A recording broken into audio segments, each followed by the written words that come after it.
എല്ലാവർക്കും കുക്കുത്രീനിയിലേക്ക് ഒരിക്കൽ കൂടി സ്വാഗതം. ഇന്ന് പഴയകാല പലഹാരങ്ങളിലൊന്നായ ഒരപ്പത്തിൻ്റെ റെസിപ്പിയായിട്ടാണ് വന്നിരിക്കുന്നത്. എത്ര പേര് ഒരപ്പത്തെക്കുറിച്ച് കേട്ടിട്ടുണ്ടെന്ന് അറിയില്ല. ഞാനിത് ആദ്യമായിട്ട് കഴിക്കുന്നത് കല്യാണത്തിന് ശേഷം ഹസ്ബൻഡിൻ്റെ വീട്ടിൽ വെച്ചിട്ടാണ്. കഴിച്ചപ്പോൾ നന്നായിട്ട് ഇഷ്ടമായി. നല്ല ടേസ്റ്റി ആയിട്ടുള്ള ഒരു പലഹാരമാണ്. നമ്മുടെ വീട്ടിലുള്ള സാധാരണ ചേരുവകൾ, അരിപ്പൊടി, തേങ്ങാപ്പാൽ, ശർക്കരപ്പാനി അങ്ങനെയുള്ള ചേരുവകൾ ഉപയോഗിച്ചിട്ടാണ് ഇത് തയ്യാറാക്കിയെടുക്കുന്നത്. ഇൻഗ്രീഡിയൻസിൻ്റെ കാര്യത്തിൽ കിണ്ണത്തപ്പത്തിനോട് കുറച്ചൊക്കെ സാമ്യമുണ്ടെങ്കിലും തയ്യാറാക്കിയെടുക്കുന്നതിലും ടേസ്റ്റിലും നല്ല വ്യത്യാസമുണ്ട്. പഴയ കാലത്തൊക്കെ ഇത് വിറകടുപ്പിലാണ് തയ്യാറാക്കിക്കൊണ്ടിരുന്നത്. ഇന്നിപ്പം ഞാൻ ഈ വീഡിയോയിൽ കാണിക്കുന്നത് സാധാരണ നമ്മുടെ ഗ്യാസ് സ്റ്റൗവിൽ തയ്യാറാക്കുന്ന രീതിയാണ്. അപ്പോൾ നമുക്ക് വേഗം തന്നെ റെസിപ്പിയിലേക്ക് കിടക്കാം. അപ്പോൾ ഈ ഒരപ്പം തയ്യാറാക്കുന്നതിന് മുമ്പായിട്ട് നമുക്ക് ആദ്യം ശർക്കരപ്പാനി തയ്യാറാക്കിയെടുക്കണം. അപ്പോൾ ഞാനിവിടെ 200 ഗ്രാം ശർക്കരയാണ് എടുത്തിരിക്കുന്നത്. 250 ഗ്രാം ശർക്കര വരെ ഉപയോഗിക്കാം. നമ്മുടെ മധുരത്തിനനുസരിച്ചിട്ട് വ്യത്യാസങ്ങൾ വരുത്താം. നല്ല മധുരം വേണമെങ്കിൽ 250 ഗ്രാം ശർക്കര തന്നെ എടുക്കുക. അപ്പോൾ ഇത് നമുക്കൊന്ന് ഉരുക്കിയെടുക്കാം. അതിന് വേണ്ടിയിട്ട് ഏകദേശം ഒരു അരക്കപ്പോളം വെള്ളം ഞാൻ ഈ ശർക്കരയിലേക്ക് ചേർത്ത് കൊടുത്തിട്ടുണ്ട്. ഇനി തീ ഓണാക്കി നമുക്കിതൊന്ന് ഉരുക്കിയെടുക്കാം.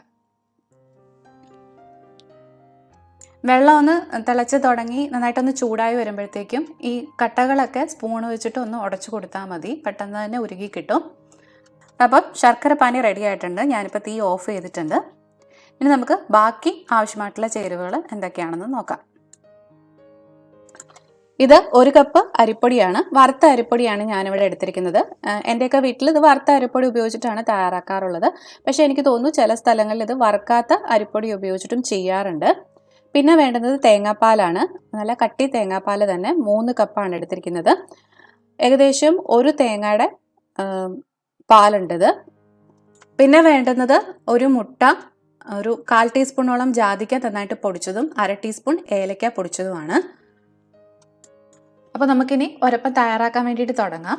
ഇത് കുറച്ച് നേരം നിന്ന് ഇളക്കി തയ്യാറാക്കേണ്ട ഒരു പലഹാരമാണ്. അതുകൊണ്ട് തന്നെ ഇളക്കാൻ സൗകര്യമുള്ളൊരു പാത്രം എടുക്കാൻ വേണ്ടിയിട്ട് ശ്രദ്ധിക്കുക. ഞാനിപ്പോൾ ഇതുപോലെയുള്ളൊരു പരന്ന പാനാണ് എടുത്തിരിക്കുന്നത്. ഇതിലേക്ക് നമുക്ക് ആദ്യം നേരത്തെ നമ്മൾ പിഴിഞ്ഞെടുത്ത് വെച്ചിരിക്കുന്ന തേങ്ങാപ്പാൽ 3 കപ്പ് തേങ്ങാപ്പാൽ ഒഴിച്ചു കൊടുക്കാം. ഇനി നമ്മൾ ഇതിലേക്ക് ചേർത്ത് കൊടുക്കുന്നത് ശർക്കരപ്പാനിയാണ്. അപ്പോൾ ശർക്കരപ്പാനിക്കകത്ത് ചിലപ്പം അല്പം മണ്ണും അഴുക്കും ഒക്കെ ഉണ്ടാവും. അത് പോകാൻ വേണ്ടിയിട്ട് അരിച്ച് വേണം ഇതിലേക്ക് ഒഴിച്ചു കൊടുക്കാൻ വേണ്ടിയിട്ട്.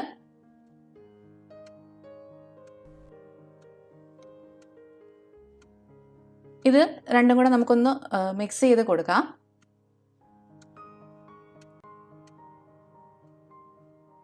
ഇതിലേക്ക് ഇനി നമ്മൾ എടുത്ത് വെച്ചിരിക്കുന്ന മുട്ടയും കൂടെ ചേർത്ത് കൊടുക്കാം. മുട്ട ഇല്ലാതെ ഇത് തയ്യാറാക്കി എടുക്കാറുണ്ട്. പക്ഷേ ടേസ്റ്റി എപ്പോഴും മുട്ട ചേർക്കുന്നത് തന്നെയാണ്.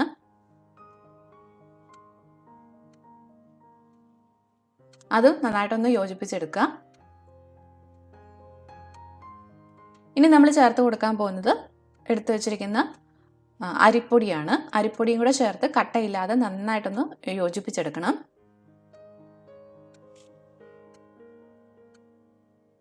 അപ്പോൾ ഇതുപോലൊരു വിസ്ക് വെച്ചിട്ട് മിക്സ് ചെയ്ത് കൊടുത്താൽ മതി. പെട്ടെന്ന് തന്നെ കട്ടയില്ലാതെ നമുക്കിത് യോജിപ്പിച്ചെടുക്കാൻ വേണ്ടിയിട്ട് പറ്റും.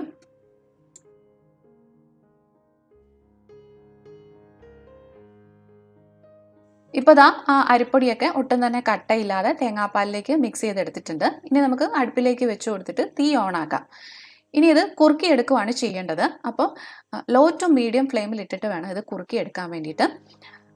തീ കൂടി കിടന്നു കഴിഞ്ഞാൽ ഇത് പെട്ടെന്ന് കുറുകി കിട്ടും. പക്ഷെ ആ അരിപ്പൊടിയുടെയും തേങ്ങാപ്പാലിൻ്റെയും ഒക്കെ ഒരു പച്ച ടേസ്റ്റ് ഉണ്ടാവും. അപ്പോൾ അത് ഒഴിവാക്കാൻ വേണ്ടിയിട്ട് ലോ ടു മീഡിയം ഫ്ലെയിമിൽ ഇടുക. അതുപോലെ തന്നെ പെട്ടെന്ന് അടിയിൽ പിടിക്കാതിരിക്കാനും ഒക്കെ ചെറുതീയിൽ ഇടുന്നതാണ് നല്ലത്.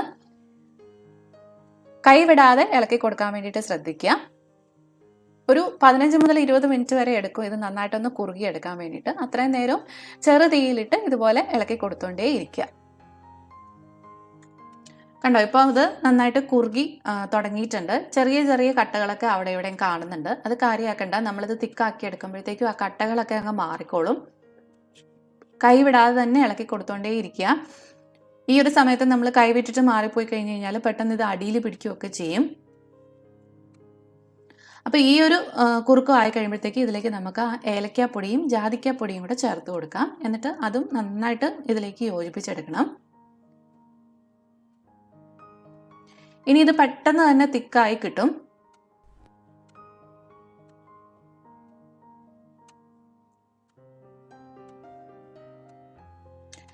ഈ ഒരു സമയത്ത് നമുക്കിതിലേക്ക് കുറച്ച് നെയ്യും കൂടെ ചേർത്ത് കൊടുക്കാം. ഞാനിപ്പം ഒരു 1/2 ടേബിൾ സ്പൂണോളം ഉരുക്കാത്ത നെയ്യ് ചേർത്ത് കൊടുത്തിട്ടുണ്ട്. ഈ നെയ്യ് ഇങ്ങനെ ഇടയ്ക്കിടയ്ക്ക് ചേർത്ത് കൊടുക്കുക.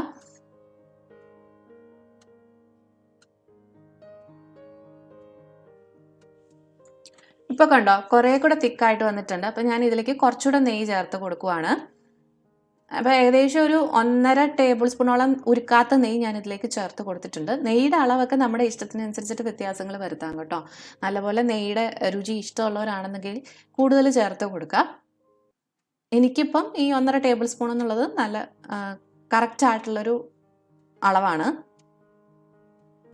വീണ്ടും ഇളക്കി കൊടുത്തോണ്ടേ ഇരിക്കുക.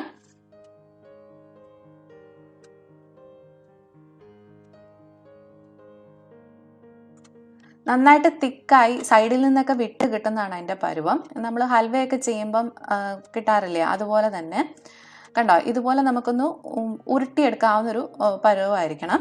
അപ്പോൾ ഇപ്പം ഇത് ആയിട്ടുണ്ട്, നമുക്ക് തീ ഓഫ് ചെയ്യാം. അപ്പം ഇതുകൊണ്ട് തീർന്നില്ല ഇതിൻ്റെ പ്രിപ്പറേഷൻ. ഇനി ഇത് നമ്മൾ ബേക്ക് ചെയ്ത് എടുക്കാൻ വേണ്ടിയിട്ട് പോവാണ്. അപ്പം സാധാരണയായിട്ട് ഇത് വിറകടുപ്പിലാണ് ചെയ്യാറുള്ളത്. അപ്പം വിറകടുപ്പിൽ താഴെയും ഇതിൻ്റെ മുകളിലും കനലിട്ടിട്ട് ആണിത് തയ്യാറാക്കിയെടുക്കുന്നത്. സാധാരണ നമ്മൾ ബിരിയാണിയൊക്കെ ദം ചെയ്യില്ലേ, അതുപോലെ തന്നെ. പക്ഷെ നമുക്കിപ്പം ഫ്ലാറ്റിലൊന്നും അതിനുള്ള സൗകര്യം ഇല്ലാത്തത് കൊണ്ട് ഞാനിവിടെ ഗ്യാസ് സ്റ്റൗവിലാണ് ചെയ്യുന്നത്. ഓവൻ ഉണ്ടെങ്കിൽ ഓവനിലും ഇത് ചെയ്തെടുക്കാവുന്നതാണ്. അപ്പം ഒരു പാത്രം എടുക്കുക, ഏത് പാത്രമാണെങ്കിലും കുഴപ്പമില്ല. ഞാനിപ്പോൾ എൻ്റെ കയ്യിൽ ബേക്കിംഗ് ടിൻ ഉള്ളത് കൊണ്ട് അതങ്ങ് എടുത്തു എന്നുള്ളതേ ഉള്ളൂ. സാധാരണ സ്റ്റീൽ പാത്രമോ അലുമിനിയം പാത്രമോ ഏത് പാത്രം വേണമെങ്കിലും എടുക്കാം. അതിൻ്റെ സൈഡിലൊക്കെ ഇതുപോലെ അല്പം നെയ്യ് പുരട്ടിയിട്ട് അതിലേക്ക് നമുക്ക് ഈ ഒരപ്പത്തിൻ്റെ കൂട്ട് ഇതുപോലെ ഇട്ട് കൊടുക്കാം.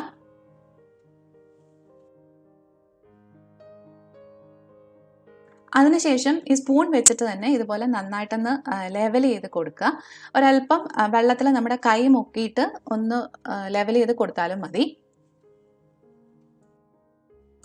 ഇനി ഇത് ബേക്ക് ചെയ്തെടുക്കാൻ കേക്ക് ബേക്ക് ചെയ്തെടുക്കുന്ന അതേ രീതി തന്നെയാണ് കാണിക്കുന്നത്. ഒരു പാത്രം ഇതുപോലെ സ്റ്റൗവിലേക്ക് വെച്ച് കൊടുക്കുക. എന്നിട്ട് അതിലേക്കൊരു തിരികെ കൂടെ വെച്ചിട്ട് മൂടി വെച്ച് 10 മിനിറ്റ് നന്നായിട്ടൊന്ന് ചൂടാക്കിയെടുക്കുക. അതിനുശേഷം ഈ ഒരപ്പത്തിൻ്റെ പാത്രം വെച്ച് കൊടുത്ത് അടച്ച് വെച്ച് ലോ ടു മീഡിയം ഫ്ലെയിമിൽ തന്നെ ഒരു 30 മുതൽ 45 മിനിറ്റ് വരെ ഒന്ന് ബേക്ക് ചെയ്തെടുക്കാം.